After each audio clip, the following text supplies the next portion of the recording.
A woman who cheats always leaves these signs. You don't catch her in the act, you catch her in the shift. It's not lipstick on the collar or late night texts that give her away. It's the change in her energy when she thinks you're not paying attention. Because a woman who cheats rarely starts with the body. She leaves with the heart first. And if you're not watching closely, you'll miss every sign she drops on her way out. Let's get into it. This isn't about being paranoid. It's about pattern recognition. Cheating doesn't just happen. It follows a script, ancient, silent, and repeated across cultures and time. Today, we're decoding that script. Thaka 1. Her attention isn't on you anymore. You feel it before you can explain it. She's sitting next to you, but her energy is miles away. You talk, she listens. Kind of. Her replies feel like placeholders, not conversations. The light in her eyes when she saw you, gone. What used to be natural connection now feels like effort, on your part only. You're chasing a ghost of the woman who used to look at you like you were her whole world. This is where most men get confused. They blame work stress, personal struggles, or assume she just needs space. But deep down, your gut knows better, because when a woman starts mentally leaving the relationship, her body and attention follow. She used to ask about your day. Now she forgets you even had one. She used to touch your arm when she laughed. Now she barely notices you spoke. This isn't about her having a bad week. It's about a subtle emotional divorce already happening in real time. Her attention is being redirected, maybe to someone else, maybe just to the idea of something else. But either way, it's no longer on you. And attention is currency in relationships. When it stops being invested in you, that's your first major red flag. The strongest move you can make here isn't to work harder for her attention. That turns into performance. It's to step back and watch what she does with the space. Real connection doesn't require constant pursuit. If she's drifting and doesn't even notice the gap widening, that tells you everything. Pay attention to how she shows up. Energy doesn't lie. Surah 2. Basic curiosity turns into interrogation. You used to ask her where she went and she told you. No drama, just casual conversation. But now, a simple, "Who were you with?" sparks a defensive monologue. Suddenly you're the controlling boyfriend, the insecure one, the guy who's overthinking everything. This isn't paranoia, it's projection. When someone starts acting like your questions are attacks, it often means there's something to protect. And what they're protecting isn't necessarily a full-blown affair. Sometimes it's just a fantasy, an emotional connection forming elsewhere, a part of themselves they're exploring without you in the picture. Defensiveness is not normal when there's nothing to hide. Think about it. If you ask a question someone has no reason to fear, the answer comes easy. But if that question starts feeling like a threat, they twist it. They flip the script. They make you the issue. That's emotional misdirection. The strong move? Don't react. Don't get pulled into defending your right to care. Just observe. If someone feels attacked by your curiosity, they're building emotional walls. And people build walls when they want to keep something or someone out. 3. Her phone becomes a fortress. There was a time when her phone was just another object in the room. It would lie face up on the table, light up with notifications, and neither of you thought twice about it. But now, it never leaves her hand. It's always face down. It goes everywhere with her, even to the bathroom. And suddenly, it's password protected. Here's the truth. Phones don't just hold contact lists and schedules. They hold digital versions of our emotional lives. And when that emotional energy starts going somewhere you're not invited, the phone becomes a vault. Watch for this pattern. She used to laugh at memes and show them to you. Now her smile happens behind a locked screen. She used to respond to messages in your presence. Now she waits until you're not looking. That shift from open to private isn't about privacy, it's about secrecy. What you don't do is start snooping. Don't grab her phone. Don't demand passwords. That only makes you look like the problem. Instead, acknowledge the shift. If she starts treating her phone like it's the launch pad for national security codes, ask yourself, what kind of relationship needs that level of protection? One that's hiding something. A woman who has nothing to hide doesn't need to guard her digital world. She includes you in it naturally. When that inclusion fades, so has her emotional availability. Don't ignore it. 4. Her affection feels performed, not real. She kisses you like she's checking a box, tells you she loves you right after you question her behavior, hugs you when she knows she's messed up but doesn't want to talk about it. It's not warmth, it's choreography. Affection used to be spontaneous. She used to touch your hand because she wanted to. Now it feels like she's managing your emotions, giving you just enough to keep you from asking questions. It's not love, it's maintenance. And that performance is exhausting for both of you.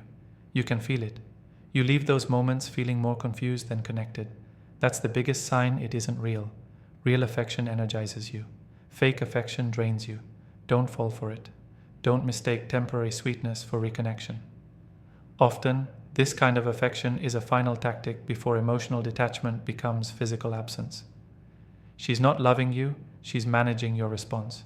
Stay sharp. Pay attention not just to what she does, but how she does it. The energy behind the action always reveals the truth. Sign number 5. Her future no longer includes you. She used to dream out loud with you, talking about the next trip you'd take, the home you'd build together, the future kids, the goals you'd crush side by side. Back then, it felt like you were both looking at the same horizon.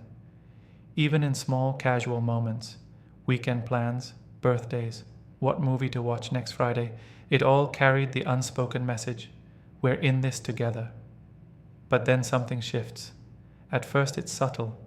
She starts saying things like, let's just see how we feel next week, or I don't know where I'll be in a few months. The plans that used to be second nature now come with hesitation, deflection, or outright avoidance. You bring up ideas for next month and she responds like it's too far away to think about. She starts living week to week and suddenly you're not in her long-term calendar anymore. Here's the truth. When someone stops seeing a future with you, they stop building in the present. And it's not always dramatic. Sometimes it looks like her avoiding joint commitments. Sometimes it's just the quiet absence of shared excitement. The woman who once counted down the days to that concert you both wanted to attend is now vague about even showing up. This isn't about spontaneity or going with the flow. This is about emotional withdrawal dressed up as casual detachment. Because when a woman still loves you, when she's still investing in the relationship, she wants to include you in her plans. She wants to picture a life with you in it. And when she stops doing that, it's not an accident. You may try to fix it. You might bring up the trip again. You might suggest dinner reservations for next month. You might try to force that old feeling of momentum. But here's the thing. You can't push someone into the future if they've already emotionally exited the present. She might agree to things just to avoid conflict, but her energy won't match her words. You'll feel it when you mention a future event, and she just nods without excitement. You'll feel it when every long-term conversation is met with an awkward pause or a subject change. And that feeling, that sinking realization that you're planning a life with someone who's not planning it with you, is one of the clearest signs she's checked out. Her heart has moved into self-preservation mode. Her mind is already weighing other paths. You're no longer a destination, just a stop she hasn't left yet. The strong response? Don't beg to be included in someone else's future. Don't cling to a timeline that's already been erased. Pay attention to the space she leaves when she stops imagining you as part of what's next. That space tells you everything. And sometimes letting go of someone who's already let go of you is the most powerful decision you can make. Sign number 6. A sudden focus on self-improvement that excludes you. Self-improvement is beautiful until it becomes a performance for an audience you're no longer part of.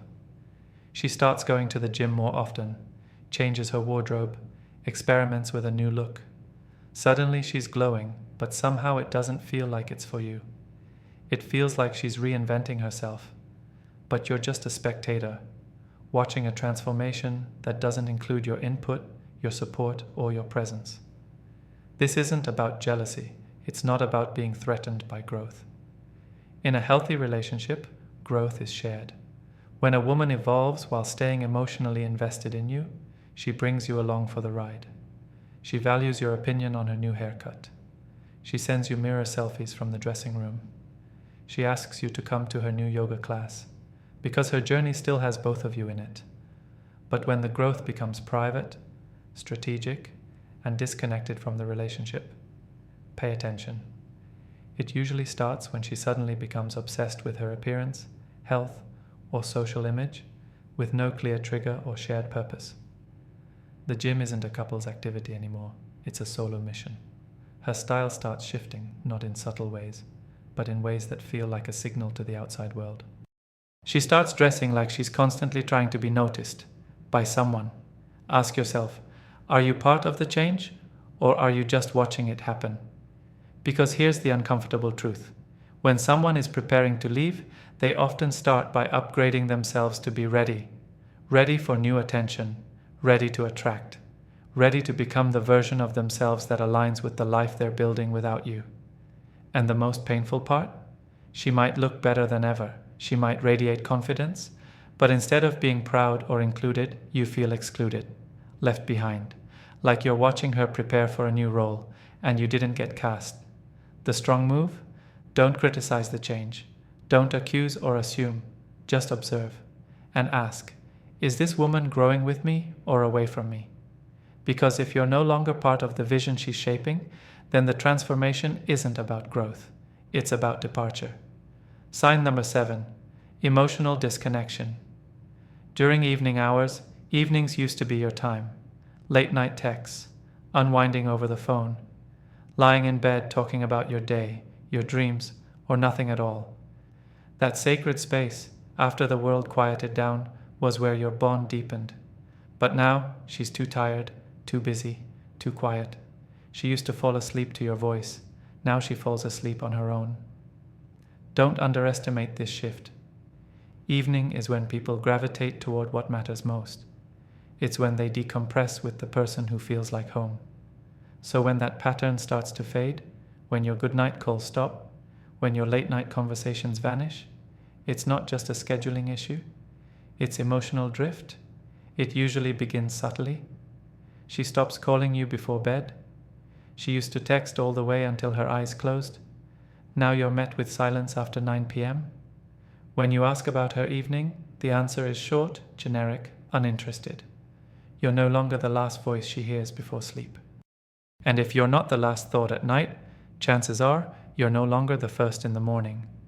That time gap, those quiet hours, are dangerous. Because that's when emotional affairs are born. Not always with another person. Sometimes with fantasies, with options, with questions about what life might feel like with someone else. She's not just pulling back from you, she's making space for something else.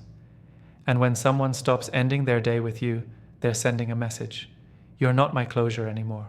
You're not my comfort. You're not my peace. The strong response? Don't chase the attention.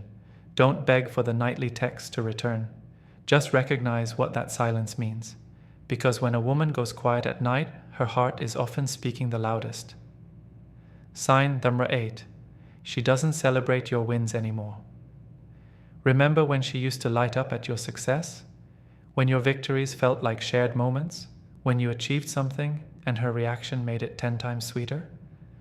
Now you share good news, and the air shifts. She offers a polite, "That's nice," but there's no real energy behind it. No pride, no spark in her eyes. That joy she used to feel for you? It's gone, and in its place is something else. Distance, discomfort, sometimes even irritation. Why? Because when someone is emotionally checked out, your growth starts to feel like a threat. Not because they hate you winning, but because every win makes it harder to justify leaving.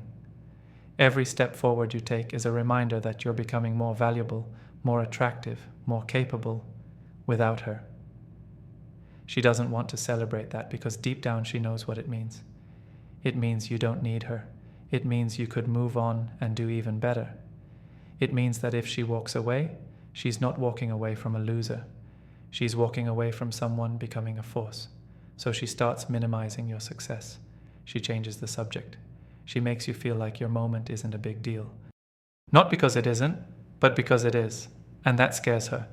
This isn't always malicious. Sometimes it's subconscious. But either way, the message is clear. She no longer sees your success as part of your shared story. She sees it as a chapter she won't be in. The strong response? Don't shrink to make someone else feel comfortable. Don't downplay your shine to protect someone who no longer claps for you. If she can't be happy for you, she's already decided not to grow with you. And you deserve a partner who sees your wins as ours, not yours. Sign number 9. Affection starts to feel performed, not real. There was a time when her touch lit you up. A time when her hugs lingered. When her kisses came without warning. When her I love yous felt like confessions, not obligations. But now, the affection is still there, technically. She still hugs you, still says the words, still reaches for your hand. But it's different. It feels rehearsed, timed, calculated. This is the shift from genuine warmth to relationship maintenance. She's not expressing love anymore. She's managing appearances, keeping the status quo just enough to avoid hard questions, giving you crumbs so you won't ask why the loaf is missing. You'll notice patterns. She becomes affectionate right after a fight, never before. She says, I love you, with no energy behind it. She kisses you, but her eyes are somewhere else. Her warmth doesn't soothe you anymore, it confuses you. Why? Because deep down, you can tell it's not real. Affection should be spontaneous, not scheduled. Love should feel natural, not transactional. When someone's heart is in it, you feel it. You don't just hear the words, they land. You don't just get touched, you feel seen. The strong response? Stop measuring love by how often affection happens, and start measuring it by how real it feels. Because fake affection is often the last act before the curtain drops. It's the performance right before the exit. Sign number 10. Indifference replaces every emotion. This is the final stage, the hardest one. Not because she's yelling or fighting, but because she's not doing anything at all. She's not angry, not sad, not affectionate, not invested. She's just gone, emotionally flatlined, no longer engaged. You come home late, she doesn't ask why. You look upset, she doesn't ask what's wrong. You get a promotion, she barely reacts. It's not hate, it's not resentment, it's worse than that, it's indifference. Because to be angry, you have to care. To fight, you have to want resolution. To cry, you have to feel loss. But when someone has gone emotionally numb, it means they've already processed the end internally. She doesn't want answers. She doesn't want change. She's just waiting for the moment when walking away is easier than explaining it. And the tragic part? You may still be trying, still doing more, still giving everything you have. But she's not meeting you there. She's already packed emotionally. Now it's just a matter of time before her actions match her heart. The strong response? Stop trying to revive something that has no pulse. Don't beg for emotion from someone who's already emptied it out. Face the reality for what it is. Because sometimes the loudest sign isn't yelling or betrayal, it's silence. Every one of these signs. They're not random. They're the blueprint of emotional departure. And here's what separates the strong from the desperate. You don't chase, you don't perform, you observe, and you respond. When a woman starts showing signs she's checked out, believe her. Don't wait for confirmation in the form of betrayal. The signs are the betrayal. Stay grounded, stay sharp, and most importantly, know your worth before someone else decides it for you.